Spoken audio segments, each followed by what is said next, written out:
പിന്നാലെ പ്രധാനമന്ത്രി നരേന്ദ്രമോദിയുടെ കേരള സന്ദർശനം. ശബരിമല സ്വർണ്ണക്കൊള്ളയിലും അഴിമതിയിലും LDF UDF അവിശുദ്ധ ബന്ധമെന്ന് പ്രധാനമന്ത്രി ആരോപിച്ചു.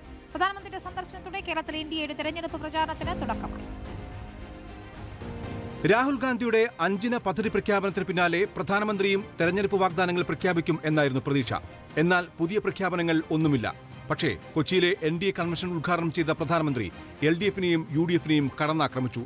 कभी LDF सरकार, कभी UDF सरकार के पैटर्न ने केरलम का बहुत नुकसान किया. 5-10 साल बाद उनकी ही बारी आएगी. ഭരണം പിടിക്കാൻ കോൺഗ്രസ് ജമായത്തെ ഇസ്ലാമിയുമായും ഇടതുപക്ഷം PDPയുമായും കൂട്ടുചേരുന്നു. CMRLും സോളാർ അഴിമതിയും ശബരിമല സ്വർണ്ണക്കൊള്ളയും പ്രധാനമന്ത്രി ആയുധമാക്കി. UDF की सरकार थी तो सोलर स्कैम की चर्चा होती थी.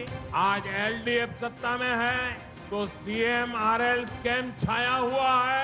सबरीमाला मंदिर की लूट में भी इनकी पार्टनरशिप देखिए. മുണ്ടെടുത്ത് കസവ് ഷോൾ അണിഞ്ഞായിരുന്നു പ്രധാനമന്ത്രി പരിപാടിക്കെത്തിയത്. സ്റ്റേഡിയത്തിൽ റോഡ് ഷോയും നടത്തി. കലൂർ ജവഹർലാൽ നെഹ്റു സ്റ്റേഡിയത്തിലെ മറ്റൊരു വേദിയിൽ 10,800 കോടി രൂപയുടെ വികസന പദ്ധതികൾ പ്രധാനമന്ത്രി നാടിന് സമർപ്പിച്ചു. കൊച്ചി മറൈൻ ഡ്രൈവിൽ ധീവരസഭയുടെ സുവർണ ജൂബിലി ആഘോഷവും പ്രധാനമന്ത്രി ഉദ്ഘാടനം ചെയ്തു. റിപ്പോർട്ടർ, കൊച്ചി.